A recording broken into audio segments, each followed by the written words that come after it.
આપણા કુટુંબીજનો કહીશ, ચોરવાડના માણસો નહીં, આ બધું અમારું એક કુટુંબ છે અને કુટુંબીજનો અહીંયા પધાર્યા છે અને મને ખૂબ એનો આનંદ થાય છે.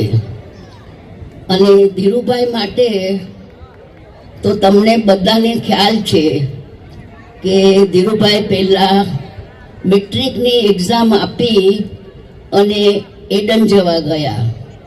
એડન ગયા ત્યાં એમનું રિઝલ્ટ આવ્યું કે તમે પાસ થઈ ગયા છો એમ એમના બાપુજીએ મેસેજ મોકલાવ્યો.